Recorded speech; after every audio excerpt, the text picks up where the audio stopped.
परवाना भले ही में आज के दौर में शादी की सादगियों को अधिक खर्चीला शादियां बनाकर एक दूसरे की प्रतिस्पर्धा जैसी होड़ में कई लोग कर्ज में डूबते देखे गए हैं, तो कुछ धार्मिक रीति रिवाजों से हटकर भी शादियों का चलन देखने को मिल रहा है। लेकिन इस स्थिति में भी समाज को नई दिशा देने वाले समाज सेवी बनकर भी पथ प्रदर्शित करके देखे जा रहे हैं। रफीक रंगरेज लहसुन वाले ने अपने बेटे मोहम्मद एजाज की शादी इतनी सादगी से की, जिस पर न केवल स्थानीय समाज बल्कि 32 खेड़ा के सदर व मोहतरम लाल मोहम्मद ने अपनी सदर टीम के साथ स्टेज पर बुलाकर दूल्हे व पिता मोहम्मद रफीक का पूरे क्षेत्र के समाज की ओर से साफा माला पहनाकर स्वागत किया।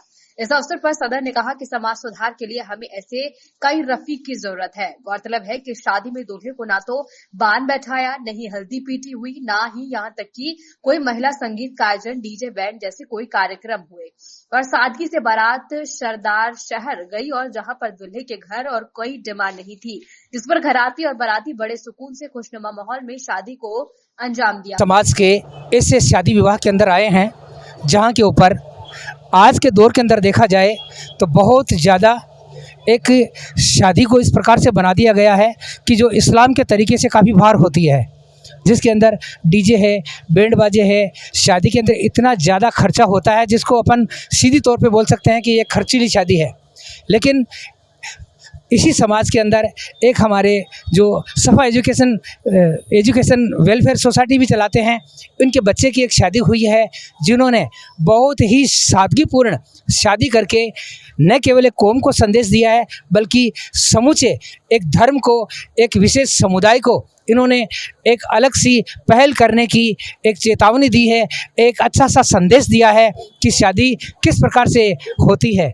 तो इस कम खर्चीली शादी के बारे के अंदर हम आज बातचीत करेंगे कि ये शादी इन्होंने किस प्रकार से की और इनके दिमाग में क्या रहा। आइए हम बात करते हैं। जी शौकत साहब, अस्सलाम वालेकुम। वालेकुम सलाम रहमतुल्लाह बरकत। यहाँ के ऊपर जो शादी हुई है, ये बारात कहाँ गई थी? ये बारात सरदार से गई थी यहाँ से, और यहाँ सुन्नती तरीके से गई और अल्लाह के शादी की क्या विशेषता रही अलग से इस तरह रही कि इसके अंदर कोई डीजे ना बैंड ना बाजा, और हजूर सल्लल्लाहु अलैहि वसल्लम की सुन्नत की तरीके से और अपना रीति रिवाज के हिसाब से काम किया और कोई भी आराम काम इसके अंदर नहीं किया। पहले बात ये है कि इन रफीक साहब को और इनके लड़के की शादी का मुबारकबाद है। हमारी कौम और पंच कमेटी और सदर कमेटी की तरफ से 32 खेड़ा के सदर भी आए हुए हैं और हमारे कौम के पूरी कमेटी यहाँ मौजूद है और इनको बहुत बहुत मुबारकबाद। और इस ऐसी शादी करनी चाहिए, खर्चा कम और क्या नाम इसके अंदर सुन्नत रसूल भी अदा हो जाती है और अपनी बचत भी हो जाती है। और इस तरह काम लोग करेंगे ना तो एक काम ऐसा है कि अल्लाह और अल्लाह रसूल राजी होता है, और अपना आराम काम करेंगे तो अल्लाह भी नाराज़ होएगा और अपना काम भी सही नहीं होएगा। अस्सलाम वालेकुम। तो ये 32 खेड़ा के जो सदर हैं, ये सारे कुछ यहाँ के ऊपर आए हुए हैं। हम कौम के जो पदाधिकारी हैं, जो सदर साहब हैं, उनसे बातचीत करेंगे। जी हाँ, अस्सलाम वालेकुम। अस्सलाम वालेकुम। ये इस प्रकार की जो शादियाँ हैं जी, ये इस्लाम के लिए है, मुस्लिमों के लिए अच्छी तो मानी जा रही है, लेकिन इस प्रकार के ये जो शादियाँ हो रही है, इसके लिए आप क्या संदेश देना चाहेंगे कि ऐसी शादियाँ आइंदा होनी चाहिए या नहीं होनी चाहिए? मैं मेरी कौम को, जो भी हजरात यहाँ हैं, सबको मुबारकबाद पेश करता हूँ कि आप लोग हमारे भाई साहब रफीक साहब की लड़के की शादी में पधारे। इनको सबको शुक्रिया अदा करते हैं हम लोग। और मैं लड़के के वालिद साहब को, दादा जान को और इनको भाई साहब को, इनके चाचा को, सबको मुबारकबाद पेश करता हूँ। आपने जो काम किया है और ताजबी के लायक काम है, और जो मिशन हमारा है कि भाई खर्चा कम करो और बच्चे को एजुकेशन के बाद ज़्यादा से ज़्यादा पैसे लगो, तो हमारा इन्होंने जो मिशन था उस मिशन के ऊपर इन लोगों ने काम किया। अल्लाह राजी है, अल्लाह के रसूल राजी है इस काम के लिए, और हम बहुत खुश हैं इनसे। और मैं फिर से धन्यवाद देना चाहता हूँ लड़के के वालिद साहब को। अस्सलाम वालेकुम।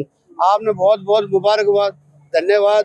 आप है ना, आपने जो काम किया है वो शरीयत के हिसाब से किया है। अल्लाह हाफिज, आप अल्लाह खुश रखे आप लोगों को सबको। तो सबके दिलों के अंदर भी एक लालच होता है और एक अलग सी उमंग होती है कि मैं ज़्यादा दहेज लूँगा, गाड़ियाँ लेकर के आऊँगा, मेरे बेटे की शादियाँ इतने डेकोरेशन में करूँगा, इस प्रकार का खर्चा करूँगा। तो आप एक वालिद होने के नाते आपके दिमाग के अंदर लालच या खर्चा क्यों नहीं आया, क्या कारण रहा, क्या संदेश देना चाहेंगे? मैं तो ये बोल रहा हूँ कि मेरी कौम के सदस्य से मैं पहले भी चर्चा करता रहा कि भाई कौम में शादी को आसान किया जाए। तो हमने ये सोचा कि भाई मान वगैरह हमने कुछ बिठाया नहीं, हमने तो शाम को तकरीर करा दी, सुबह बारात लेके चले गए और आज हमने वलीमा कर दिया। हम तो ये लोगों को संदेश देते हैं कि भी कम खर्चा करो और एजुकेशन पर ज़्यादा ध्यान दो। बहुत बहुत शुक्रिया। ये थे दूल्हे के वालिद मोहम्मद रफ़ीक जी। इस प्रकार की शादियां आम अगर हो जाए, सभी लोगों के अंदर बीच में रहे, तो ये शादियां सादगी के अंदर बदलते देर नहीं लगेगी। Ikramuddin, Asarfi, express news, Didwana.